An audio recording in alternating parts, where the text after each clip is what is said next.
ഖുർആനെ നോക്കാതോതിയാൽ ഫലം 1000, അത് നോക്കി ഓതലിലുണ്ടടോ 2000. നമ്മുടെ പാപങ്ങൾ പുറത്തു തരാൻ കാരണമാകുന്ന നിസ്കാരം.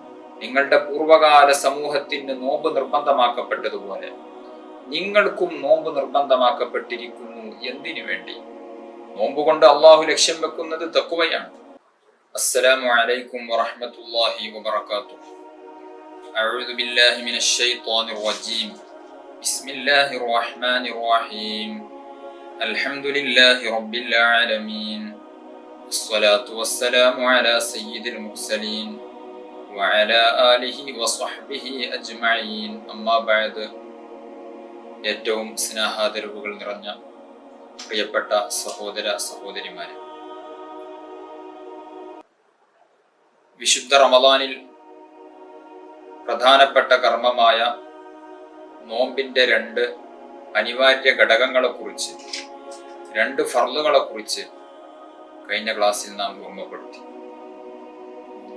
1 നിയ്യത്ത്, 2 നോമ്പ് മുറിയുന്ന കാര്യങ്ങളെ തൊട്ട് വിട്ടുനിൽക്കുക എന്നുള്ളതാണ്. ഈ 2 അനിവാര്യ ഘടകങ്ങളെയും പാലിച്ചുകൊണ്ടായിരിക്കണം നാം നോമ്പനുഷ്ഠിക്കേണ്ടത്. വിശുദ്ധ റമദാനിൽ നിർബന്ധമായും നമുക്ക് ചെയ്യാനുള്ള ഒന്ന് അത് നോമ്പാണ് എങ്കിൽ, അതേസമയം വിശുദ്ധ റമദാൻ കൊണ്ട് അല്ലാഹു സുബ്ഹാനഹു വ തആല ലക്ഷ്യം വെക്കുന്ന, നോമ്പ് കൊണ്ട് അല്ലാഹു സുബ്ഹാനഹു വ തആല ലക്ഷ്യം വെക്കുന്ന തഖ്വ എന്നുള്ള ഒന്ന് കരസ്ഥമാകണമെങ്കിൽ, നോമ്പ് മാത്രമല്ല, നമുക്ക് വേറെയും പല കാര്യങ്ങളും റമദാനിൽ നമുക്ക് ചെയ്യേണ്ടതുണ്ട്. നോമ്പ് കൊണ്ട് അള്ളാഹു ലക്ഷ്യം വെക്കുന്നത് തഖ്വയാണ്. വിശുദ്ധ ഖുർആനിൽ അല്ലാഹു സുബ്ഹാനഹു വ തആല പറഞ്ഞല്ലോ, യാ അയ്യുഹല്ലദീന ആമനൂ കുതിബ അലൈക്കുമുസ് സിയാമു കമാ കുതിബ അലല്ലദീന മിൻ ഖബ്ലികും ലഅല്ലകും തത്തഖൂൻ. സൂറത്തുൽ ബഖറ 183-ാമത്തെ ആയത്തിൽ അല്ലാഹു തആല പറഞ്ഞു, ഓ സത്യവിശ്വാസികളെ, നിങ്ങളുടെ പൂർവകാല സമൂഹത്തിന് നോമ്പ് നിർബന്ധമാക്കപ്പെട്ടതുപോലെ നിങ്ങൾക്കും നോമ്പ് നിർബന്ധമാക്കപ്പെട്ടിരിക്കുന്നു. എന്തിനു വേണ്ടി? ലഅല്ലകും തത്തഖൂൻ, നിങ്ങൾ തഖ്വയുള്ളവരാകാൻ വേണ്ടി. തഖ്വ എന്നുള്ളതാണ് നോമ്പിന്റെ അടിസ്ഥാന ലക്ഷ്യം. തഖ്വ എന്ന് പറഞ്ഞാൽ ഇംതിസാലു അവാമിരില്ലാഹി വജ്തിനാബു നവാഹി. അല്ലാഹു സുബ്ഹാനഹു വ തആല കൽപ്പിച്ച കാര്യങ്ങളെല്ലാം പാലിക്കുകയും അവൻ വിരോധിച്ച കാര്യങ്ങളെ പാടെ ഉപേക്ഷിക്കുകയും ചെയ്യുന്നതിനാണ് തഖ്വ എന്ന് പറയുന്നത്. ആ തഖ്വയാണ് നോമ്പിന്റെ പ്രധാനപ്പെട്ട ലക്ഷ്യം.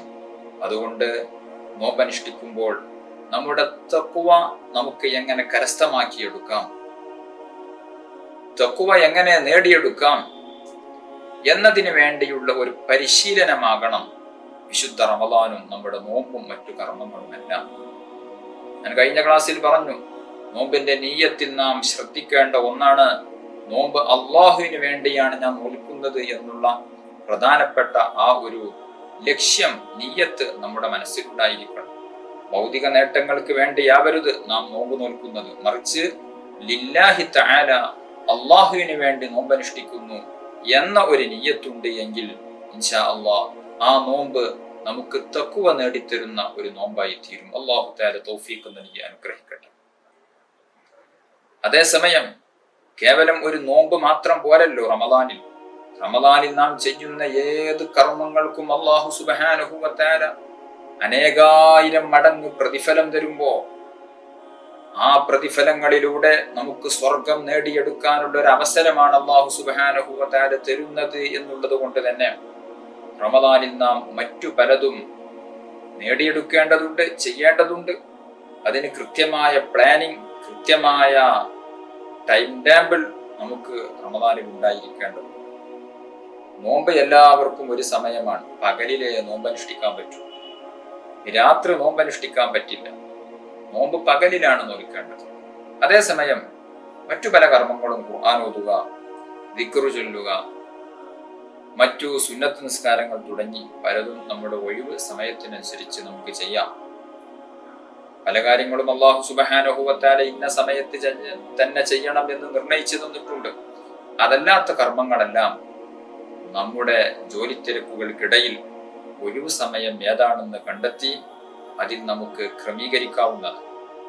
അതുകൊണ്ട് റമദാനിൽ ചെയ്യേണ്ട എല്ലാ കാര്യങ്ങളെയും കൃത്യമായി നാം നോട്ട് ചെയ്ത് വെച്ചുകൊണ്ട് അത് റമദാനിൽ നമുക്ക് അനുയോജ്യമായ യോജിക്കുന്ന സമയത്തിൽ നാം ചെയ്തു തീർക്കണം.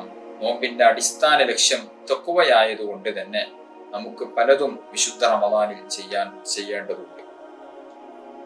വലിയ പ്രതിഫലമാണല്ലോ അല്ലാഹു സുബ്ഹാനഹു വ തആല തരുന്നത്. ശഅബാൻ മാസത്തിൽ അവസാന ദിവസം മുത്തുനബി സല്ലല്ലാഹു അലൈഹി വസല്ലമ തങ്ങൾ റമദാനിന്റെ പവിത്രത പറഞ്ഞുകൊണ്ട് ഒരു പ്രസംഗം നടത്തിയിട്ടുണ്ട്. ബഹുമാനപ്പെട്ട സൽമാൻ റളിയല്ലാഹു അൻഹു ഉദ്ധരിക്കുന്ന ഒരു ഹദീസിൽ കാണാം, ഖതബനാ റസൂലുള്ളാഹി സ്വല്ലല്ലാഹു അലൈഹി വസല്ലം ഫി ആഖിരി യൗമിൻ മിൻ ശഅബാൻ. വിശുദ്ധ ശഅബാനിലെ അവസാന ദിവസം നബി സല്ലല്ലാഹു അലൈഹി വസല്ലമ തങ്ങൾ ഞങ്ങളുടെ മുന്നിൽ പ്രസംഗിച്ചു. എന്തായിരുന്നു ആ പ്രസംഗത്തിൽ മുത്തുനബി പറഞ്ഞത്? യാ അയ്യുഹന്നാസ് ഖദ് അളല്ലകും ശഹ്റുൻ അളീം. ഓ ജനങ്ങളെ, നിങ്ങളിലേക്ക് വിശിഷ്ടമായ ഒരു മാസം വന്നിരിക്കുന്നു. ഷഹ്റുൻ മുബാറക്, വളരെ അനുഗ്രഹീതമായ മാസമാണത്. ഷഹ്റുൻ ഫീഹി ലൈലത്തുൻ ഖൈറുൻ മിൻ അൽഫി ഷഹ്ർ. ആ മാസത്തിൽ ഒരു രാത്രിയുണ്ട്, ആ രാത്രിക്ക് 1000 മാസത്തേക്കാൾ പുണ്യമുണ്ട്. ജഅലല്ലാഹു സിയാമഹു ഫരീള. ആ മാസത്തിൽ അല്ലാഹു സുബ്ഹാനഹു വ തആല നോമ്പനുഷ്ഠിക്കുന്നതിനെ നിർബന്ധമാക്കിയിരിക്കുന്നു. പിന്നെയോ വഖിയാമ ലൈലിഹി തതവ്വുഅ. ആ മാസത്തിലെ രാത്രികളിൽ നിസ്കരിക്കുക എന്നുള്ളതിനെ അല്ലാഹു സുബ്ഹാനഹു വ തആല നിങ്ങൾക്ക് സുന്നത്താക്കിയിരിക്കുന്നു. തറാവീഹ് നിസ്കാരവും മറ്റു നിസ്കാരവുമാണ് അതുകൊണ്ട് ഉദ്ദേശിക്കുന്നത്. അതുപോലെ തന്നെ മൻ തഖറബ ഫീഹി ബിഖസ്ലത്തിൻ മിനൽ ഖൈർ കാന കമൻ അദ്ദാ ഫരീളതൻ ഫീമാ സിവാ. ആ മാസത്തിൽ എന്തെങ്കിലും ഒരു ഖൈർ, എന്തെങ്കിലും ഒരു പുണ്യകർമ്മം ഒരാൾ ചെയ്താൽ റമദാൻ അല്ലാത്ത മറ്റു മാസങ്ങളിൽ ഒരു ഫർളായ കാര്യം ചെയ്തവനെ പോലെയാണ്.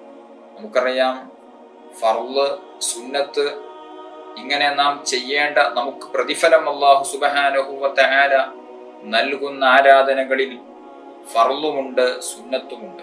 ഫർള് വളരെ കുറവാണ്. ഓരോ ദിവസവും നമുക്ക് നിർബന്ധമായ ഒന്ന് ഫർളായ 5 വഖത്ത് നിസ്കാരങ്ങൾ, റമദാനിലെ നോമ്പ്, കഴിവുണ്ടെങ്കിൽ ഹജ്ജ് ചെയ്യുക. അതുപോലെ തന്നെ റമദാനിലും അതുപോലെ തന്നെ മറ്റു മാസങ്ങളിലുമൊക്കെ സക്കാത്ത് കൊടുക്കേണ്ട ആളുകൾ ഉണ്ടാകും. അവര് അതിന്റെ കണക്കും മറ്റു കാര്യങ്ങളൊക്കെ നോക്കി നിർബന്ധമായ ആളുകൾ സക്കാത്ത് കൊടുക്കും. ഇങ്ങനെ ഫർളായ ചില കാര്യങ്ങളുണ്ട്. ബാക്കിയുള്ള പല കാര്യങ്ങളും സുന്നത്തുകളാണ്. സുന്നത്തുകളേക്കാൾ പ്രതിഫലം ഫർളിനാണ് ലഭിക്കുന്നത്. അങ്ങനെയാണ്. ഫർളിനാണ് കൂടുതൽ കൂലി, സുന്നത്തിനല്ല. 2 റക്അത്ത് സുന്നത്ത് നിസ്കരിക്കുന്നതാണോ അല്ലെങ്കിൽ 2 റക്അത്ത് സുബ്ഹ് നിസ്കരിക്കുന്നതിനാണോ കൂടുതൽ പ്രതിഫലം? സംശയമില്ല, സുബ്ഹ് നിസ്കാരമാകുന്ന ഫർള് നിസ്കാരത്തിനാണ് നാം സുന്നത്താകും 2 റക്അത്ത് നിസ്കരിക്കുന്നതിനേക്കാൾ പ്രതിഫലമുള്ളത്. അപ്പോൾ ഫർളിന് വലിയ പ്രതിഫലമുണ്ട്. നബി സല്ലല്ലാഹു അലൈഹി വസല്ലമ തങ്ങൾ ആ പ്രഭാഷണത്തിൽ പറഞ്ഞു, എന്നാൽ വിശുദ്ധ റമദാനിൽ നിങ്ങൾ സുന്നത്തായ ഒരു കർമ്മം ചെയ്താൽ റമദാൻ അല്ലാത്ത മാസത്തിൽ ഫർളായ ഒരു കർമ്മം ചെയ്തതുപോലെയായി. ഫർളായ കർമ്മത്തിന് അല്ലാഹു സുബ്ഹാനഹു വ തആല എത്ര പ്രതിഫലം തരും, അത്രയും പ്രതിഫലം നിങ്ങൾക്ക് സുന്നത്തായ കർമ്മത്തിന് അല്ലാഹു സുബ്ഹാനഹു വ തആല റമദാനിൽ നിങ്ങൾക്ക് പ്രതിഫലം തരുന്നതാണ്. വമൻ അദ്ദാ ഫീഹി ഫരീളതൻ കാന കമൻ അദ്ദാ 70 ഫരീളതൻ ഫീമാ സിവാ. ആ വിശുദ്ധ റമദാനിൽ ഒരു ഫർള് ഒരാൾ ചെയ്യുകയാണ് എങ്കിലോ റമദാൻ അല്ലാത്ത മാസങ്ങളിൽ 70 ഫർളുകൾ ചെയ്തവനെ പോലെയായി. വിശുദ്ധ റമദാനിൽ ളുഹർ നിസ്കരിച്ചാൽ, അസ്ർ നിസ്കരിച്ചാൽ റമദാൻ അല്ലാത്ത മാസത്തിൽ 70 തവണ ളുഹർ നിസ്കരിച്ചവനെ പോലെ, റമദാൻ അല്ലാത്ത മാസത്തിൽ 70 തവണ അസ്ർ നിസ്കരിച്ചവനെ പോലെയായി. അപ്പോൾ ഒന്ന് ആലോചിച്ചു നോക്കൂ, റമദാനിൽ നാം ചെയ്യുന്ന ഫർള് നോമ്പിന്റെ പ്രതിഫലം, നാം നിസ്കരിക്കുന്ന ഫർള് നിസ്കാരങ്ങളുടെ പ്രതിഫലം 70 മടങ്ങായി വർദ്ധിക്കുകയാണ്. ആ ഫർള് നിസ്കാരം തന്നെ അത് ജമാഅത്തിലാകുമ്പോഴോ, റമദാൻ അല്ലാത്ത മാസത്തിൽ തന്നെ ഒരു ഫർള് നിസ്കാരം ജമാഅത്തിലായിട്ട് നിസ്കരിക്കുമ്പോൾ 27 ഇരട്ടി പ്രതിഫലം തരുമ്പോ റമദാൻ മാസം അത് ജമാഅത്തായിട്ട് നിസ്കരിക്കുകയാണ് എങ്കിൽ അതിന്റെ പ്രതിഫലം എത്രയോ വലുതാണ്. ജമാഅത്തായി 27 ഇരട്ടി പ്രതിഫലമുള്ള നിസ്കാരത്തിന് അതിന്റെ 60 ഇരട്ടി പ്രതിഫലം, 70 ഇരട്ടി പ്രതിഫലം, അല്ലെങ്കിൽ അതിന്റെയും അപ്പുറം പ്രതിഫലം അല്ലാഹു സുബ്ഹാനഹു വ തആല നമുക്ക് നൽകുന്നതാണ്. അപ്പോൾ ഒരു ഫർള് ഒരാൾ വിശുദ്ധ റമളാനിൽ നിർവഹിക്കുകയാണ് എങ്കിൽ റമളാൻ അല്ലാത്ത മാസത്തിൽ 70 ഫർളുകൾ നാം നിസ്കരിക്കുന്നതിന്റെ പ്രതിഫലം, 70 ഫർളുകൾ നാം അനുഷ്ഠിക്കുന്നതിന്റെ പ്രതിഫലം അല്ലാഹു സുബ്ഹാനഹു വ തആല നമുക്ക് നൽകുകയാണ്. ആ പ്രസംഗത്തിൽ മുത്തുനബി സല്ലല്ലാഹു അലൈഹി വസല്ലമ തങ്ങൾ പറയുന്നുണ്ട്, വഹുവ ശഹ്റു സ്വബർ, റമളാൻ ക്ഷമയുടെ മാസമാണ്. ഭക്ഷണം കഴിക്കാതെ 13 14 മണിക്കൂർ പകലിൽ നാം ഭക്ഷണം കഴിക്കാതെ നിൽക്കുന്നതിന് ക്ഷമ വേണം. ക്ഷമയുടെ മാസമാണ്. അതുപോലെ തന്നെ ധാരാളം ഖുർആൻ ഓതണമെങ്കിൽ, സ്വതക്ക ചെയ്യണമെങ്കിൽ, മറ്റുള്ള കർമ്മങ്ങൾ ചെയ്യണമെങ്കിൽ നമുക്ക് നന്നായി ക്ഷമ വേണം. അത് ക്ഷമയുടെ മാസമാണ്. ക്ഷമിച്ചാലുള്ള പ്രതിഫലം എന്താണ്? വസ്വബറു സവാബുഹു അൽ ജന്ന, ക്ഷമയുടെ പ്രതിഫലം അത് സ്വർഗമാണ്. വശഹ്റുൽ മുവാസാത്ത് വശഹ്റുൻ യസ്ദാദു ഫീഹി റിസ്ഖുൽ മുഅ്മിൻ, നബി സല്ലല്ലാഹു അലൈഹി വസല്ലമ തങ്ങൾ പറയുന്നു, റമളാൻ പരസ്പരം സഹകരണത്തിന്റെയും സാന്ത്വനപ്പെടുത്തലിന്റെയും മാസമാകുന്നു. വശഹ്റുൻ യസ്ദാദു ഫീഹി റിസ്ഖുൽ മുഅ്മിൻ, മുഅ്മിനായ മനുഷ്യന്റെ ഭക്ഷണം വിശാലത നൽകപ്പെടുന്ന മാസമാണ്. മൻ ഫത്തറ ഫീഹി സ്വായിമൻ കാന മഗ്ഫിറതൻ ലിദുനൂബിഹി വഇത്ഖ റഖബതിഹി മിനൻ നാർ, ഒരാൾ ആ വിശുദ്ധ റമളാനിൽ ഒരു നോമ്പുകാരനെ നോമ്പനുഷ്ഠിച്ചാൽ, നോമ്പ് തുറപ്പിച്ചാൽ, ആ നോമ്പ് തുറപ്പിച്ചതു കാരണം അവന്റെ പാപങ്ങൾ അല്ലാഹു സുബ്ഹാനഹു വ തആല പുറത്തു തരുന്നതാണ്. അതുപോലെ തന്നെ നരകത്തിൽ നിന്ന് അല്ലാഹു സുബ്ഹാനഹു വ തആല അയാൾക്ക് മോചനം നൽകുന്നതാണ്.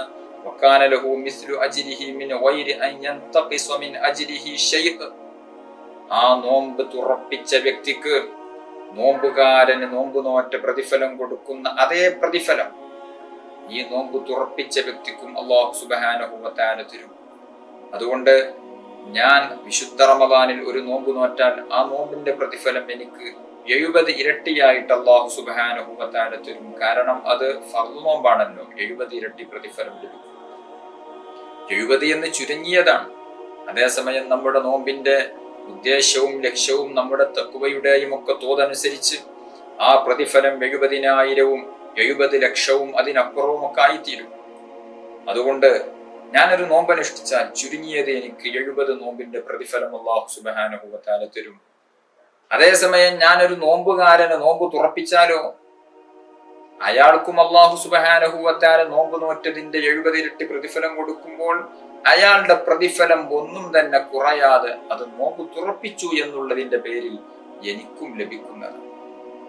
ഈ ഒരു പ്രസംഗം നബി സല്ലല്ലാഹു അലൈഹി വസല്ലമ തങ്ങൾ അവരോട് പറഞ്ഞപ്പോ, സ്വഹാബത്തിന്റെ മുമ്പിൽ പ്രസംഗിച്ചപ്പോൾ സ്വഹാബികൾ ചോദിച്ചു, നബിയെ ലൈസ കുല്ലുനാ നജിദു മാ യുഫത്തിറു സ്വായിം, നബിയെ ഞങ്ങൾ പലരും ദരിദ്രരാണ്, നോമ്പ് നോറ്റ ആളെ ഇങ്ങനെ നോമ്പ് തുറപ്പിക്കാൻ ഞങ്ങൾക്ക് പലർക്കും കഴിവില്ലല്ലോ നബിയെ എന്ന് ചോദിച്ചപ്പോൾ മുത്തുനബി സല്ലല്ലാഹു അലൈഹി വസല്ലമ തങ്ങൾ പറഞ്ഞു, യുഅ്തില്ലാഹു ഹാദാ സവാബ മൻ ഫത്തറ സ്വായിമൻ അലാ തംറത്തിൻ ഔ ശുർബത്തി മാഇൻ ഔ മദ്ഖത്തി ലബൻ. മുത്തുനബി സല്ലല്ലാഹു അലൈഹി വസല്ലമ തങ്ങൾ പറഞ്ഞു, ഓ സ്വഹാബ, നിങ്ങൾക്കും ഈ പ്രതിഫലം നേടിയെടുക്കാം. നോമ്പ് തുറപ്പിച്ച ആൾക്ക് ഞാൻ ഓഫർ ചെയ്യുന്ന ഈ പ്രതിഫലം ലഭിക്കണമെങ്കിൽ വലിയ വിഭവ സമൃദ്ധിയുള്ള ഭക്ഷണം തന്നെ കൊടുക്കണം എന്നില്ല. മറിച്ച് വെള്ളം കൊണ്ട് നോമ്പ് തുറപ്പിച്ചവനും ഈ പുണ്യമുണ്ട്, ഒരു കാരക്കയുടെ ചീന്തുകൊണ്ട് നോമ്പ് തുറപ്പിച്ചവനും ഈ പുണ്യമുണ്ട്, ഒരു മുറുക്ക് പാലുകൊണ്ടെങ്കിലും നോമ്പ് തുറപ്പിച്ച ആൾക്കും ഈ പ്രതിഫലമുണ്ട് എന്ന് മുത്തുനബി സല്ലല്ലാഹു അലൈഹി വസല്ലമ തങ്ങൾ പറയുകയാണ്. ഈ ഒരു ഹദീസിന്റെ അവസാന ഭാഗം കൂടെ ഞാൻ പറഞ്ഞിട്ട് ഞാനത് വിശദീകരിക്കാം. മുത്തുനബി സല്ലല്ലാഹു അലൈഹി വസല്ലമ തങ്ങൾ ആ പ്രസംഗത്തിന്റെ ബാക്കി പറഞ്ഞു. ആ ഹദീസിന്റെ ബാക്കി ഭാഗമായിട്ട് ബഹുമാനപ്പെട്ട സൽമാനുൽ ഫാരിസി തങ്ങൾ പറയുന്നു, വഹുവ ശഹ്റുൻ അവ്വലുഹു റഹ്മ വഔസതുഹു മഗ്ഫിറഹ് വആഖിറുഹു ഇത്ഖും മിനൻ നാർ. ആ മാസത്തിന്റെ ആദ്യ ഭാഗങ്ങൾ, അതായത് ആദ്യ 10 ദിനങ്ങൾ അല്ലാഹു പ്രത്യേകം കരുണ ചെയ്യുന്ന കാരുണ്യത്തിന്റെ ദിനരാത്രങ്ങളാണ്. രണ്ടാമത്തെ 10 ദിവസങ്ങൾ അവൻ ധാരാളം പാപമോചനം നൽകുന്ന മഗ്ഫിറത്തിന്റെ 10 ദിനങ്ങളാകുന്നു. മൂന്നാമത്തെ 10 ദിനങ്ങൾ നരകത്തിൽ നിന്ന് അവൻ മോചനം നൽകുന്ന നരകമോചനത്തിന്റെ 10 ദിനങ്ങളാകുന്നു. ഇത്രയും ഭാഗമാണ് ഈ ഹദീസിൽ മുത്തുനബി സല്ലല്ലാഹു അലൈഹി വസല്ലമ തങ്ങൾ പഠിപ്പിക്കുന്നത്. ഒന്നാലോചിച്ചു നോക്കൂ. ഈ ഹദീസിന്റെ തുടക്ക ഭാഗത്തിൽ ഞാൻ പറഞ്ഞു, അല്ലാഹു സുബ്ഹാനഹു വ തആല ഈ മാസത്തിൽ നോമ്പ് നോൽക്കുന്നതിനെ ഫർളാക്കി. ഇതാണ് ഫർളായ നിർബന്ധമായ ഒരു കർമ്മം. അതേസമയം ആ ഹദീസിന്റെ ബാക്കി ഭാഗങ്ങളിൽ പറഞ്ഞതെല്ലാം നാം വിശുദ്ധ റമളാനിൽ ചെയ്യേണ്ട സുന്നത്തായ കർമ്മങ്ങളാകുന്നു. അതിൽ പ്രധാനമായും നാം പറഞ്ഞത് വഖിയാമ ലൈലിഹി തതവ്വുഅ, ആ റമളാനിലെ രാത്രികളിൽ നിന്ന് നിസ്കരിക്കുക എന്നുള്ളതിന്, ആ റമളാനിലെ രാത്രികളിൽ നിസ്കരിക്കുക എന്നുള്ളതിനെ അല്ലാഹു സുബ്ഹാനഹു വ തആല സുന്നത്താക്കിയിട്ടുണ്ട്. അത് ഏത് നിസ്കാരമായിരിക്കും? ഇശാ നിസ്കാരം റമളാനിൽ മാത്രമല്ല, റമളാൻ അല്ലാത്ത ദിവസങ്ങളിലും ഉണ്ട്. ഇശാഇന്റെ ശേഷമുള്ള സുന്നത്ത് നിസ്കാരം, വിത്ർ നിസ്കാരം തുടങ്ങി തഹജ്ജുദ്, രാത്രിയിൽ നിർവഹിക്കേണ്ട പല നിസ്കാരങ്ങളും റമളാനിൽ മാത്രമല്ല. പിന്നെ റമളാനിൽ രാത്രി നിസ്കരിക്കുന്നതിനെ സുന്നത്താക്കി എന്ന് പറഞ്ഞതുകൊണ്ടുള്ള ഉദ്ദേശം, പ്രധാനമായും ഉദ്ദേശിക്കുന്നത് അത് സ്വലാത്തു തറാവീഹ്, തറാവീഹ് നിസ്കാരമാണ്. തറാവീഹ് നിസ്കാരം നിർബന്ധമുള്ള കാര്യമൊന്നുമല്ല, അത് സുന്നത്താണ്. അതേസമയം അതിന്റെ പ്രതിഫലം എത്രയാണ്? ഒരു ഹദീസിൽ മുത്തുനബി സല്ലല്ലാഹു അലൈഹി വസല്ലമ തങ്ങൾ പഠിപ്പിച്ചിട്ടുണ്ട്, മൻ ഖാമ റമളാന ഈമാനൻ വഹ്തിസാബൻ ഗുഫിറ ലഹു മാ തഖദ്ദമ മിൻ ദംബിഹി. ഒരാൾ വിശുദ്ധ റമളാനിൽ രാത്രി നിന്ന് നിസ്കരിച്ചാൽ, അതായത് തറാവീഹ് നിസ്കരിച്ചാൽ, ഈമാനൻ അയാൾ വിശ്വസിച്ചുകൊണ്ട്, വിശ്വാസിയായിക്കൊണ്ട്, വഹ്തിസാബൻ അല്ലാഹുവിന്റെ പ്രതിഫലം ആഗ്രഹിച്ചുകൊണ്ട് നിസ്കരിച്ചാൽ, ഗുഫിറ ലഹു മാ തഖദ്ദമ മിൻ ദംബിഹി, അയാളുടെ പാപങ്ങളെല്ലാം അല്ലാഹു സുബ്ഹാനഹു വ തആല പുറത്തു നൽകുമെന്ന് ഹബീബുന മുഹമ്മദുർ റസൂലുള്ളാഹി സ്വല്ലല്ലാഹു അലൈഹി വസല്ലമ തങ്ങൾ നമ്മെ പഠിപ്പിക്കുകയാണ്. അപ്പൊ റമളാനിലെ ആ ഒരു തറാവീഹ്, റമളാനിൽ മാത്രമുള്ള നിസ്കാരം, ആ ഒരു തറാവീഹിന്റെ പ്രതിഫലം എത്രയാണ്? റമളാനിലെ തറാവീഹ് ആലോചിച്ചു നോക്കൂ, എത്രയായിരിക്കും അതിന്റെ പ്രതിഫലം അല്ലാഹു സുബ്ഹാനഹു വ തആല നമുക്ക് തരുന്നത്. അതുകൊണ്ട് റമളാനിൽ നാം ടൈം ടേബിൾ തയ്യാറാക്കുമ്പോൾ, റമളാനിലെ നമ്മുടെ കർമ്മങ്ങളെ നാം അത് ഒരു പ്ലാനിങ്ങോടുകൂടെ തയ്യാറാക്കുകയാണ് എങ്കിൽ അതിൽ രണ്ടാമതായി നമുക്ക് കടന്നു വരേണ്ടത് തറാവീഹ് നിസ്കാരം. തറാവീഹ് നിസ്കാരം എല്ലാ ദിവസവും നിർവഹിക്കും. ഒരൊറ്റ തറാവീഹും റമളാനിൽ എനിക്ക് നഷ്ടപ്പെടുകയില്ല എന്ന് നാം നേരത്തെ അങ്ങ് തീരുമാനിച്ചു. കാരണം റമളാനിൽ മാത്രമാണല്ലോ അല്ലാഹു സുബ്ഹാനഹു വ തആല തറാവീഹ് സുന്നത്താക്കിയിട്ടുള്ളത്. അതുകൊണ്ട് തറാവീഹ് 20 റക്അത്തും ഒരൊറ്റ റക്അത്ത് പോലും നഷ്ടപ്പെടാതെ പുരുഷന്മാർ പള്ളിയിൽ പോയി ജമാഅത്തായിട്ട് ആ ഒരു നിസ്കാരം നിർവഹിക്കാൻ വേണ്ടി ശ്രമിക്കണം. അതുപോലെ തന്നെ നബി സല്ലല്ലാഹു അലൈഹി വസല്ലമ തങ്ങൾ പഠിപ്പിച്ചു ആ ഹദീസിൽ, മൻ തഖറബ ഫീഹി ബിഖസ്ലത്തിൻ മിനൽ ഖൈർ കാന കമൻ അദ്ദാ ഫരീളതൻ ഫീമാ സിവാ. ആ വിശുദ്ധ റമളാനിന്റെ ദിനരാത്രങ്ങളിൽ എന്തെങ്കിലും ഒരു പുണ്യകർമ്മം കൊണ്ട് അല്ലാഹുവിലേക്ക് ഒരാൾ അടുക്കുകയാണ് എങ്കിൽ അയാൾ റമളാനല്ലാത്ത മാസത്തിൽ ഒരു ഫർള് ചെയ്തവനെ പോലെയാണ്. ഞാൻ പറഞ്ഞു, ഒരു ഫർളിന്റെ പ്രതിഫലം 70 ഇരട്ടിയാണ്. അതുകൊണ്ട് തന്നെ റമളാൻ അല്ലാത്ത മാസത്തിൽ ഫർള് ചെയ്തവനെ പോലെയായിരിക്കും റമളാനിൽ ഇത്തരത്തിലുള്ള പുണ്യകർമ്മങ്ങൾ ചെയ്താൽ. അതിലെല്ലാം പെട്ടു, എല്ലാ പുണ്യകർമ്മങ്ങളും പെട്ടു. ദിക്ർ പെട്ടു, സ്വലാത്ത് പെട്ടു, സ്വതക്ക പെട്ടു, എല്ലാം ഇതിൽ ഉൾപ്പെടും. അതുകൊണ്ട് ഏത് സുന്നത്തായ കർമ്മങ്ങൾ നാം ചെയ്യുമ്പോഴും റമളാൻ അല്ലാത്ത മാസത്തിൽ നാം ചെയ്യുന്ന ഫർളുകളുടെ പ്രതിഫലം ലഭിക്കാൻ പറ്റുന്ന രൂപത്തിൽ ധാരാളം സുന്നത്തായ കർമ്മങ്ങളെ വിശുദ്ധ റമളാനിൽ നാം കൊണ്ടുവരേണ്ടതുണ്ട്. റമളാനിൽ മാത്രം നമുക്ക് നേടിയെടുക്കാൻ പറ്റുന്ന ഒരു സുന്നത്താണല്ലോ നോമ്പുകാരനെ നോമ്പ് തുറപ്പിക്കുക എന്നുള്ളത്. വലിയ പ്രതിഫലമുള്ള കാര്യമാണ് അല്ലേ? മുത്തുനബി സല്ലല്ലാഹു അലൈഹി വസല്ലമ തങ്ങൾ പറഞ്ഞില്ലേ ആ പ്രഭാഷണത്തിൽ, മൻ ഫത്തറ ഫീഹി സ്വായിമൻ കാന മഗ്ഫിറത്തൻ ലിദുനൂബിഹി വഇതഖ റഖബതിഹി മിനൻ നാർ. നോമ്പുകാരനെ നോമ്പ് തുറപ്പിച്ചാൽ അയാളുടെ പാപങ്ങൾ പൊറുക്കപ്പെടാൻ അത് നിമിത്തമാകും, കാരണമാകും. നരകത്തിൽ നിന്ന് അയാൾ രക്ഷപ്പെടാൻ അത് കാരണമാകും. എന്നു മാത്രമല്ല, നോമ്പ് നോറ്റവന് നൽകപ്പെടുന്ന പ്രതിഫലം അയാൾക്ക് ഒട്ടും കുറവ് വരാതെ നോമ്പ് തുറപ്പിച്ച ആൾക്കും ലഭിക്കുമെന്ന് ഹബീബുന മുഹമ്മദ് റസൂലുള്ളാഹി സ്വല്ലല്ലാഹു അലൈഹി വസല്ലമ തങ്ങൾ നമ്മെ പഠിപ്പിച്ചിട്ടുണ്ട്. അതുകൊണ്ട് റമദാനിൽ നമ്മുടെ പ്ലാനിങ്ങുകളിൽ ഉണ്ടാകേണ്ട ഒന്നാണ്, റമദാനിൽ ഒരു 30 പേരെയെങ്കിലും എനിക്ക് നോമ്പ് തുറപ്പിക്കാൻ സാധിക്കും. വളരെ ലളിതമാണ്. 30 അല്ല, നാം വിചാരിച്ചാൽ 100 പേരെയും അതിലപ്പുറം ആളുകളെയും ഒക്കെ നമുക്ക് നോമ്പ് തുറപ്പിക്കാൻ സാധിക്കും. കാരണം വലിയ വിഭവസമൃദ്ധമായ ഭക്ഷണം കൊടുക്കണമെന്നില്ല. ഈ ഒരു പ്രതിഫലം ലഭിക്കാൻ വെള്ളം കൊണ്ടോ ഈത്തപ്പഴം കൊണ്ടോ അല്ലെങ്കിൽ മറ്റെന്തെങ്കിലും ചെറിയ വിഭവങ്ങൾ കൊണ്ട് പോലും നോമ്പ് തുറപ്പിച്ചാൽ ഈ ഒരു പ്രതിഫലം ലഭിക്കും. നമ്മുടെ ലക്ഷ്യം അള്ളാഹുവിന്റെ അരികിൽ വലിയ പ്രതിഫലം ലഭിക്കണം എന്നുള്ളതായിരിക്കണം എന്ന് മാത്രം. അതുകൊണ്ട് വളരെ ലളിതമായ രൂപത്തിൽ നമുക്ക് പലരെയും നോമ്പ് തുറപ്പിക്കാൻ സാധിക്കും. നിങ്ങൾ ആലോചിച്ചു നോക്കൂ, നിങ്ങളുടെ വീട്ടിൽ ഒരുപക്ഷെ 3-4 അംഗങ്ങളായിരിക്കും ഉണ്ടായിരിക്കുക. 4 അംഗങ്ങളുള്ള ഒരു വീടാണ് എങ്കിൽ 5-ാമതായി ഒരാൾ ഭക്ഷണം കഴിക്കാൻ വന്നാൽ അയാൾക്ക് ആ ഭക്ഷണം തികയുമോ? തികയും.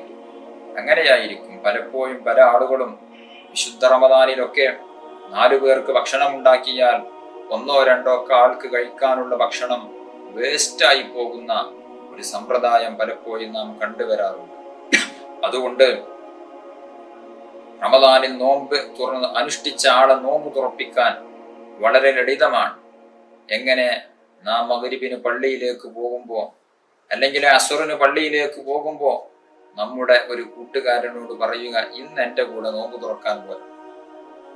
അങ്ങനെ ഓരോ ദിവസവും ഓരോ വ്യക്തിയെ കൊണ്ടുപോവുകയാണ് എങ്കിൽ വിശുദ്ധ റമദാനാകുമ്പോഴേക്ക് 30 പേരെ നമുക്ക് നോമ്പ് തുറപ്പിക്കാൻ സാധിക്കും. ഇനി അതല്ല, ഒരാൾക്കും കൂടെയുള്ള ഭക്ഷണം കൂടുതൽ ഉണ്ടാക്കുന്നു എങ്കിൽ 2 പേരെയോ 3 പേരെയോ ഒക്കെ നമുക്ക് കൊണ്ടുപോകാൻ സാധിക്കും. ഒരു ദിവസം 3 പേരെ നോമ്പ് തുറപ്പിക്കുകയാണ് എങ്കിൽ റമദാൻ തീരുമ്പോഴേക്ക് 90 പേരെ നമുക്ക് നോമ്പ് തുറപ്പിക്കാൻ സാധിക്കുമല്ലോ. പിന്നെ ഏതായാലും എല്ലാ ഓരോ വീട്ടിലും റമദാനിൽ ഒരു നോമ്പ് തുറ സാധാരണ ഉണ്ടാവാറുണ്ട്. പുതിയാപ്പിളയെയോ അല്ലെങ്കിൽ മറ്റേതെങ്കിലും വിശിഷ്ട വ്യക്തികളെയോ ഒക്കെ നാം നോമ്പ് സൽക്കാരം എന്ന പേരിൽ നാം ക്ഷണിക്കാറുണ്ട്. ആ കൂട്ടത്തിൽ ഒരു 10, 15, 20 ഒക്കെ ആൾ ഉണ്ടാവുകയാണ് എങ്കിൽ ഉറപ്പായിട്ടും വളരെ ലളിതമായി റമദാൻ കഴിയുമ്പോഴേക്ക് ഒരു 100 പേരെ നോമ്പ് തുറപ്പിക്കാൻ നമുക്ക് സാധിക്കും. ഇനി വേണമെങ്കിൽ ഇപ്പോൾ നമ്മുടെ നാടുകളിലെ പല പള്ളികളിലും വലിയ രൂപത്തിൽ നോമ്പ് തുറ സംഘടിപ്പിക്കാറുണ്ട്. ലളിതമായ രൂപത്തിൽ ഫ്രൂട്ട്സുകളോ മറ്റു ചെറിയ ഭക്ഷണ പദാർത്ഥങ്ങളോ ഒക്കെ കൊടുത്ത് ഒരു ദിവസം തന്നെ 100, 200, 300 ഒക്കെ ആളുകളെ നോമ്പ് തുറപ്പിക്കുന്ന പള്ളികളുണ്ട്. അത്തരം പള്ളികളിൽ പല വ്യക്തികളും അത് ഏറ്റെടുത്ത് ചെയ്യാറുള്ളത്. അതിലും നമുക്ക് ഭാഗമാകാം. കാരണം നോമ്പ് നോറ്റവന് നോമ്പ് തുറപ്പിക്കുന്നതിന്റെ പ്രതിഫലം വലുതാണ്. പാപങ്ങൾ പൊറുക്കപ്പെടാനും നരകത്തിൽ നിന്ന് രക്ഷപ്പെടാനും അത് കാരണമാകും. അതിലപ്പുറം നോമ്പ് നോൽക്കുന്ന ആളുടെ പ്രതിഫലം നോമ്പ് നോറ്റവന് ഒന്നും കുറയാതെ തന്നെ നോമ്പ് തുറപ്പിക്കുന്ന ഈ വ്യക്തിക്കും ലഭിക്കുന്നതാണ്. ആലോചിച്ചു നോക്കൂ, 100 വ്യക്തിയെ ഈ വിശുദ്ധ റമദാനിൽ നോമ്പ് തുറപ്പിക്കുകയാണ് എങ്കിൽ ഒറ്റ ദിവസം കൊണ്ട് 100 പേരുടെ നോമ്പിന്റെ പ്രതിഫലം നമുക്ക് ലഭിക്കുകയല്ല. അതുകൊണ്ട് ഈ വിശുദ്ധ റമദാനിൽ നാം പ്ലാൻ ചെയ്യേണ്ട ഒന്നാണ്, എത്ര നോമ്പുകാരെ എനിക്ക് നോമ്പ് തുറപ്പിക്കാൻ സാധിക്കും, അത് ഏത് രൂപത്തിൽ ഞാൻ തയ്യാറാക്കണം, ഏത് രൂപത്തിൽ ഞാൻ അതിനെക്കുറിച്ച് ആലോചിക്കണം. വളരെ ലളിതമായി വലിയ സാമ്പത്തിക നഷ്ടമില്ലാതെ നമുക്ക് ചെയ്യാൻ പറ്റുന്ന രൂപമാണ് ഞാൻ പറഞ്ഞത്. അതുകൊണ്ട് ആ ഒരു രൂപത്തിൽ പലരെയും നോമ്പ് തുറപ്പിക്കാൻ വേണ്ടി ശ്രമിക്കുക. അല്ലാഹു തആല തൗഫീഖ് നൽകി അനുഗ്രഹിക്കട്ടെ. ഈ വിശുദ്ധ റമദാനിൽ നമുക്ക് നേടിയെടുക്കാൻ പറ്റുന്ന മറ്റൊരു കാര്യമാണ് സ്വതക്ക ചെയ്യുക എന്നുള്ളത്. ഞാൻ പറഞ്ഞു, ഒരു ഖൈറായ കാര്യം ചെയ്താൽ അയാൾക്ക് അല്ലാഹു സുബ്ഹാനഹു വ തആല റമദാൻ അല്ലാത്ത മാസങ്ങളിൽ 70 അല്ലെങ്കിൽ റമദാൻ അല്ലാത്ത മാസങ്ങളിൽ ഫർള് ചെയ്തവനെ പോലെയായി എന്ന് പറയുമ്പോൾ, ഒരു സ്വതക്ക എല്ലാ ദിവസവും നാം ചെയ്യുകയാണ് എങ്കിൽ റമദാൻ 30 ദിവസവും വലിയ സ്വതക്കയുടെ പ്രതിഫലം നമുക്ക് ലഭിക്കുകയില്ലേ? വലിയ വലിയ സംഭാവനകൾ ചെയ്യണമെന്നല്ല പറഞ്ഞത്. ഒരു 10 രൂപ അല്ലെങ്കിൽ ഒരു 20 രൂപ 100 രൂപ വിശുദ്ധ റമദാനിൽ ഓരോ ദിവസവും അവരവരുടെ കഴിവനുസരിച്ച് ഒരാൾക്ക് കൊടുക്കാൻ വേണ്ടിയോ അല്ലെങ്കിൽ ദീനീ സംരംഭങ്ങൾക്ക് വേണ്ടിയോ ആർക്കായാലും സ്വതക്ക ആർക്കും കൊടുക്കാം. മുസ്ലിമിന് തന്നെ കൊടുക്കണമെന്നില്ല. കഷ്ടത അനുഭവിക്കുന്ന ആർക്കും കൊടുക്കാം, അയൽവാസികൾക്ക് കൊടുക്കാം. ഇൻഷാ അല്ലാഹ് സ്വതക്കയെ പറ്റി മറ്റൊരു ദിവസം നമുക്ക് ചർച്ച ചെയ്യാം. ആർക്കും നൽകാം. ഈ സ്വതക്ക ഓരോ ദിവസവും നാം ഒരു 10 രൂപ മാറ്റിവെക്കുകയാണ്, അല്ലെങ്കിൽ 20, 50, 30 അല്ലെങ്കിൽ 100 രൂപ ഇതിനു വേണ്ടി മാറ്റിവെക്കുകയാണ് എങ്കിൽ ഓരോ ദിവസവും ചിലപ്പോൾ കൊടുക്കാൻ നമുക്ക് സാധിക്കണമെന്നില്ല. അതേസമയം ഓരോ ദിവസവും സ്വതക്കയാണ് എന്ന് ഉദ്ദേശിച്ചുകൊണ്ട് അവിടെ സ്വരൂപിച്ചു വെക്കുക. എന്നാൽ വിശുദ്ധ റമദാനിൽ ഓരോ ദിവസവും സ്വതക്ക ചെയ്ത പ്രതിഫലം നമുക്ക് ലഭിക്കുകയാണ്. അതുകൊണ്ട് നമ്മുടെ ടൈം ടേബിളിൽ, നമ്മുടെ ഈ പ്ലാനിങ്ങിൽ സ്വതക്ക കൂടെ കടന്നു വരട്ടെ. വിശുദ്ധ ഖുർആനിന്റെ പാരായണമാണ് മറ്റൊന്ന്. അതിനുകൂടെ നാം കൃത്യമായ സമയം കണ്ടെത്തി പരമാവധി ഓതാൻ വേണ്ടി നാം പ്ലാൻ ചെയ്യും. വിശുദ്ധ റമദാനിൽ ഒരു പ്രാവശ്യമെങ്കിലും ഖുർആൻ ഖത്മ് തീർക്കാൻ വേണ്ടി ശ്രമിക്കും. 2, 3, 5, 10 ഒക്കെ കഴിയുമെങ്കിൽ അങ്ങനെ. ചില ആളുകൾക്ക് റമദാൻ മുഴുവനും ഫ്രീ ആയിരിക്കും. അങ്ങനെയുള്ള ആളുകൾക്ക് എത്രയും ഖുർആൻ ഓതാമല്ലോ. അതുകൊണ്ട് വളരെ ലളിതമാണ് ഖുർആൻ പാരായണം എന്നുള്ളത്. ഓരോ നിസ്കാര ശേഷവും 2 പേജ് വീതം ഓതുകയാണ് എങ്കിൽ ഒരു ജുസ് മിക്ക മുസ്ഹഫുകളിലും 20 പേജായിരിക്കും. അതായത് 10 കഷ്ണങ്ങളായിരിക്കും. ഇത് 2 കഷ്ണങ്ങൾ, അതായത് 4 പേജുകൾ ഓരോ നിസ്കാര ശേഷവും ഓതുകയാണ് എങ്കിൽ 5 വഖ്ത് നിസ്കാരങ്ങൾ തീരുമ്പോഴേക്ക് വിശുദ്ധ റമദാനിൽ നമുക്ക് ഒരു പ്രാവശ്യം ഖുർആൻ പൂർണ്ണമായും ഓതി തീർക്കാൻ സാധിക്കും. അതുകൊണ്ട് നമ്മുടെ ടൈം ടേബിളിൽ, നമ്മുടെ നോമ്പിനെ കുറിച്ചുള്ള ആ ഒരു പ്ലാനിങ്ങിൽ ഖുർആൻ പാരായണം ചെയ്യാനുള്ള സമയം നാം തയ്യാറാക്കി വെക്കും. ചിലപ്പോൾ മഗ്‌രിബ് നിസ്കാരത്തിന് ശേഷം ഖുർആൻ ഓതാൻ സമയം കിട്ടിക്കൊള്ളണമെന്നില്ല. ഇശാ നിസ്കാരത്തിന് ശേഷം ചിലപ്പോൾ സമയം കിട്ടിക്കൊള്ളണമെന്നില്ല. അതിനുള്ള സമയം ഞാൻ ദുഹറിന്റെ മുമ്പ് കുറച്ചോതട്ടെ, അസറിന്റെ മുമ്പ് കുറച്ചോതട്ടെ, അല്ലെങ്കിൽ സുബഹിക്ക് ശേഷം കുറച്ച് കൂടുതൽ ഓതട്ടെ. ആ രൂപത്തിൽ നാം അത് അറേഞ്ച്മെന്റ് ചെയ്ത് കഴിഞ്ഞാൽ വളരെ ലളിതമായി, കൂടുതൽ അധ്വാനങ്ങളില്ലാതെ നമുക്ക് ഖുർആൻ ഓതി തീർക്കാൻ സാധിക്കും. അതുകൊണ്ട് വിശുദ്ധ റമദാനിന്റെ ഏറ്റവും വലിയ പ്രത്യേകത ഖുർആൻ അവതരിപ്പിക്കപ്പെട്ടു എന്നുള്ളതാണല്ലോ. ആ ഖുർആൻ ധാരാളം ഓതുക, അതിനുവേണ്ടി സമയം കണ്ടെത്തുക. എത്ര തിരക്കുള്ളവരാണെങ്കിലും ഒരു പ്രാവശ്യമെങ്കിലും ഖുർആൻ സൂറത്തുൽ ഫാത്തിഹ മുതൽ സൂറത്തുൽ നാസ് വരെ, തല മുതൽ അവസാനം വരെ ഓതി തീർക്കും എന്നുള്ള ഉറച്ച തീരുമാനത്തോടുകൂടെ നാം അതിനു വേണ്ടി സമയം കണ്ടെത്തുകയാണ് എങ്കിൽ ഇൻഷാ അല്ലാഹ് റമദാനിൽ നമുക്ക് ഒരു ഖത്മ് ഓതി തീർക്കാൻ സാധിക്കും. സമയം കൂടുതലുള്ളവർ അത് 2 ആക്കട്ടെ. വീണ്ടും സമയമുള്ളവർ അത് 3 ഖത്മുകളാക്കട്ടെ. 5 ഖത്മുകൾ സാധിക്കുമെങ്കിൽ അങ്ങനെയാകട്ടെ. അപ്പോൾ അവർ ഓരോരുത്തരും അതിനുവേണ്ടി വ്യത്യസ്തമായ രൂപത്തിൽ പ്ലാൻ ചെയ്യേണ്ടി വരും.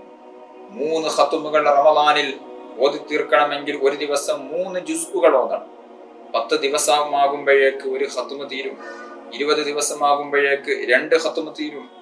റമദാൻ തീരുമ്പോഴേക്ക് 3 ഖത്മുകൾ ഓതി തീർക്കാൻ നമുക്ക് സാധിക്കും. എത്ര സന്തോഷമായിരിക്കും. അപ്പോ എന്റെ ശബ്ദം ശ്രവിക്കുന്ന ചിലർക്ക് തോന്നും, ഉസ്താദേ, ഞങ്ങൾക്ക് ഇങ്ങനെ ഖുർആൻ ഇത്ര സ്പീഡിൽ ഓതാൻ അറിയില്ല, പഠിക്കേണ്ട കാലത്ത് ഞങ്ങൾ പഠിച്ചില്ല, ഞങ്ങൾ എന്ത് ചെയ്യും? അവരും വിശുദ്ധ റമദാനിൽ ഖുർആൻ പഠിക്കട്ടെ. ഖുർആൻ പഠിക്കുന്നതിനും വലിയ പ്രതിഫലമാണല്ലോ ഉള്ളത്. പഠിക്കാനുള്ള അവസരങ്ങൾ കണ്ടെത്തി അത് പഠിക്കട്ടെ. ഇനി പഠിക്കാനൊന്നും കഴിയില്ല. ചിലപ്പോ പല പ്രായമുള്ള ആളുകളുടെ അവസ്ഥ കാണുമ്പോൾ വലിയ സഹതാപം തോന്നാറുണ്ട്. പഠിക്കേണ്ട കാലത്ത് പഠിക്കാത്തത് കൊണ്ട് ഇപ്പോൾ ഖുർആൻ നോക്കി ഓതാൻ സാധിക്കുന്നില്ല, തെറ്റുകൂടാതെ ഓതാൻ സാധിക്കുന്നില്ല. ഓതണം എന്ന് പ്രതീക്ഷിച്ചാൽ തന്നെ കാഴ്ച വേണ്ട രൂപത്തിൽ ശരിയാവുന്നില്ല. റമദാനിൽ അവർ ഖുർആനിനെ മെയിൻറ്റെയിൻ ചെയ്യാൻ പാടില്ല, ഒരിക്കലും ഉണ്ടായിക്കൂടാ. കാരണം ഖുർആൻ അവതരിച്ച മാസമല്ലേ? ആ ഒരു മാസത്തിലെങ്കിലും ഖുർആനിനോട് നമുക്കൊരു ബന്ധം വേണ്ടേ? ഇനി ഓതാൻ അറിയില്ല എങ്കിൽ ആധുനിക സംവിധാനങ്ങൾ എത്രയും വികസിച്ച കാലമല്ലേ ഇന്ന്? മൊബൈലെടുത്ത് വിശുദ്ധ ഖുർആൻ തല മുതൽ അവസാനം വരെ നമുക്കൊന്ന് കേട്ടുകൂടെ? ഖുർആൻ കേൾക്കുന്നതിനത്ര പ്രതിഫലമാണുള്ളത്. നബി സല്ലല്ലാഹു അലൈഹി വസല്ലമ തങ്ങൾ ചിലപ്പോഴൊക്കെ ചില സ്വഹാബികളെ വിളിച്ചുകൊണ്ട് ആ സ്വഹാബിയോട് പറയും, നിങ്ങളൊന്ന് ഓതൂ, ഞാനൊന്ന് കേൾക്കട്ടെ. ആ കേൾക്കുന്നതിന് പോലും വലിയ പ്രതിഫലമുണ്ട്. അതുകൊണ്ട് നോക്കി ഓതാൻ അറിയാത്തവർ കേട്ടുകൊണ്ടെങ്കിലും ഒരു ഖത്മ് തീർക്കട്ടെ. കേൾക്കുന്നതോടുകൂടെ ഖുർആനിലേക്ക് നോക്കാനും പറ്റുമല്ലോ. ഓതാൻ അറിയില്ലെങ്കിലും ഖുർആൻ നോക്കിക്കൂടെ? ഖുർആൻ നോക്കുന്നതിനും പ്രതിഫലമുണ്ട്. കാണാതെ ഓതുന്നതിനേക്കാൾ പ്രതിഫലം നോക്കി ഓതുന്നതിനുണ്ട്. ഖുർആനി നോക്കാതോതിയാൽ ഫലം 1000, അത് നോക്കി ഓതലിലുണ്ടടോ 2000 എന്ന് പറഞ്ഞാൽ ഖുർആൻ കാണാതെ ഓതുമ്പോൾ 1000 പ്രതിഫലം അല്ലാഹു സുബ്ഹാനഹു വ തആല തരുമ്പോൾ നോക്കി ഓതുമ്പോൾ അതിന്റെ ഇരട്ടി പ്രതിഫലമാണ്. ഒന്ന് പാരായണം ചെയ്ത പ്രതിഫലം, മറ്റൊന്ന് ഖുർആൻ നോക്കിയതിന്റെ പ്രതിഫലം. ഖുർആനിലേക്കുള്ള നോട്ടം ഇബാദത്താണ്. വിശുദ്ധ കഅബാലയത്തിലേക്കുള്ള നോട്ടം ഇബാദത്താണ്. പ്രസവിച്ച ഉമ്മയുടെ മുഖത്തിലേക്ക് നോക്കൽ ഇബാദത്താണ്, പുണ്യമാണ്. നല്ല ആരിഫായ, വലിയ ആലിമായ, വലിയ തഖ്വയുള്ള പണ്ഡിതൻ, ആ പണ്ഡിതന്റെ മുഖത്ത് നോക്കുന്നത് ഇബാദത്താണ്. ഈ 4 നോട്ടങ്ങൾ ഇബാദത്താകുമ്പോൾ അതിൽ വളരെ പ്രധാനപ്പെട്ടതാണ് വിശുദ്ധ ഖുർആനിലേക്കുള്ള നോട്ടം. ആ നോട്ടം ഇബാദത്താണ്. ആ നോക്കിക്കൊണ്ടെങ്കിലും അവനൊരു ഖത്മ് തീർക്കട്ടെ. എനിക്ക് ഓതാൻ അറിയില്ലല്ലോ എന്ന് പരാതി പറഞ്ഞ് വിശുദ്ധ ഖുർആനിനെ നെവർ മൈൻഡ് ചെയ്യാതെ കേട്ടുകൊണ്ടും കണ്ടുകൊണ്ടും നാം ഒരു ഖത്മ് തീർക്കുക. കേട്ടുകൊണ്ട് തന്നെ കൂട്ടത്തിൽ നോക്കി ഓതാൻ സാധിക്കുമെങ്കിൽ അങ്ങനെയെങ്കിലും വിശുദ്ധ ഖുർആൻ ഒരു ഖത്മ് ചെയ്ത് 1, 2, 3 പ്രാവശ്യം ഖുർആൻ തല മുതൽ അവസാനം വരെ ഓതാൻ വേണ്ടി നാം ശ്രമിക്കണം. അല്ലാഹു തആല തൗഫീഖ് നൽകട്ടെ. അപ്പോൾ ഈ വക കാര്യങ്ങൾ വിശുദ്ധ റമദാനിൽ നമ്മുടെ പ്ലാനിങ്ങിൽ ഉണ്ടായിരിക്കണം. ഒന്നാമതായി കഴിഞ്ഞ ക്ലാസ്സിൽ പറഞ്ഞ നോമ്പനുഷ്ഠിക്കുക, അതെല്ലാവരും ചെയ്തിരിക്കും. രണ്ടാമതായി തറാവീഹ് നിസ്കാരം ഉപേക്ഷിക്കാതിരിക്കുക. മറ്റൊന്ന്, നോമ്പ് നോറ്റ ആളെ 100 ആളുകളായ കഴിയുമെങ്കിൽ അങ്ങനെ, അല്ലെങ്കിൽ ഒരു 30 ആളുകളെയെങ്കിലും നോമ്പ് തുറപ്പിക്കാൻ വേണ്ടി ശ്രമിക്കുക. അതുപോലെ തന്നെ വിശുദ്ധ ഖുർആൻ പാരായണം ചെയ്യാൻ വേണ്ടിയുള്ള സമയം കൃത്യമായി നാം പ്ലാനിങ് ചെയ്തു വെക്കുക. നമ്മുടെ സമയത്തിനനുസരിച്ച് ഖത്മുകളുടെ എണ്ണം വർദ്ധിപ്പിക്കുക. അതുപോലെ തന്നെ ഓരോ ദിവസവും സ്വതക്ക ചെയ്യാൻ വേണ്ടി ശ്രമിക്കുക. ഇങ്ങനെയുള്ള പല പ്ലാനിങ്ങുകളും വിശുദ്ധ റമദാനിലേതായി നമ്മുടേത് ഉണ്ടാകട്ടെ. എങ്കിൽ ഇൻഷാ അല്ലാഹ് ഈ റമദാൻ തീരുമ്പോൾ നമുക്ക് വലിയ ആത്മീയ സായുജ്യം ഉണ്ടാകും, വലിയ സന്തോഷമുണ്ടാകും. അൽഹംദുലില്ലാഹ്, ഈ റമദാൻ മുതലായി പോയല്ലോ എന്നുള്ള സന്തോഷമുണ്ടാകും. അല്ലാഹു തആല തൗഫീഖ് നൽകി അനുഗ്രഹിക്കട്ടെ. അർഹമുർ റഹീമീനായ അല്ലാഹ്, ഞങ്ങൾ പറഞ്ഞതും കേട്ടതും നീ കബൂലാക്കണം റഹ്മാനെ. ഞങ്ങളിൽ നിന്ന് വന്നുപോയ പാപങ്ങൾ നീ പുറത്തു മാപ്പാക്കി തരണം റഹ്മാനെ. ഞങ്ങളുടെ കൂട്ടത്തിൽ രോഗികളുണ്ട്, നീ ശിഫാ നൽകണം റഹ്മാനെ. ഓപ്പറേഷന് വിധിക്കപ്പെട്ടവരുണ്ട്, നീ റാഹത്താക്കി തരണം റഹ്മാനെ. കടങ്ങളെ കൊണ്ട് വലയുന്നവരുണ്ട്, റബ്ബേ പരിഹാരം നൽകണം റഹ്മാനെ. അതുപോലെ തന്നെ വീടില്ലാതെ കഷ്ടത അനുഭവിക്കുന്നവരുണ്ട്, നീ യോജിച്ച വീട് എളുപ്പമാക്കി തരണം അല്ലാഹ്. കച്ചവടങ്ങളിലും ബിസിനസ്സുകളിലും ബറക്കത്ത് നൽകണം അല്ലാഹ്. വിവാഹപ്രായം എത്തി നിൽക്കുന്നവരുണ്ട്, അനുയോജ്യനായ ഇണകളെ നൽകണം റഹ്മാനെ. ഗർഭിണികളുള്ളവരുണ്ട്, സുഖപ്രസവം നൽകണം റഹ്മാനെ. അങ്ങനെ തുടങ്ങി പല വിഷമങ്ങളും അനുഭവിക്കുന്നവരുണ്ട്. എല്ലാവർക്കും നീ റാഹത്ത് ചൊരിക്കണം റഹ്മാനെ. പ്രത്യേകമായി ആഖിബത്ത് നന്നായി കലിമത്തു തൗഹീദ് ഉച്ചരിച്ച് വെള്ളിയാഴ്ച രാവിലോ വെള്ളിയാഴ്ച പകലിലോ തൗബ കബൂലായി കൽബിലെങ്കി വിളങ്ങി മരിക്കാൻ ഞങ്ങൾക്ക് നീ സൗഭാഗ്യം നൽകണം റഹ്മാനെ. ഞങ്ങളുടെ ദുആകളും ഞങ്ങളുടെ നിസ്കാരങ്ങളും നോമ്പുകളും ഞങ്ങളുടെ എല്ലാ പ്രവർത്തനങ്ങളും നീ കബൂലാക്കി തരണം റഹ്മാനെ. ആമീൻ ബിറഹ്മതിക യാ അർഹമർ റഹീമീൻ. വസല്ലല്ലാഹു അലാ ഖൈരി ഖൽഖിഹി സയ്യിദിനാ മുഹമ്മദിൻ വആലിഹി വസഹ്ബിഹി അജ്മഈൻ. സുബ്ഹാന റബ്ബിക റബ്ബിൽ ഇസ്സത്തി അമ്മാ യസിഫൂൻ വസലാമുൻ അലൽ മുർസലീൻ വൽഹംദുലില്ലാഹി റബ്ബിൽ ആലമീൻ. ദുആ വസിയ്യത്തോടെ അസ്സലാമു അലൈക്കും വറഹ്മത്തുള്ളാഹി വബറകാതുഹു.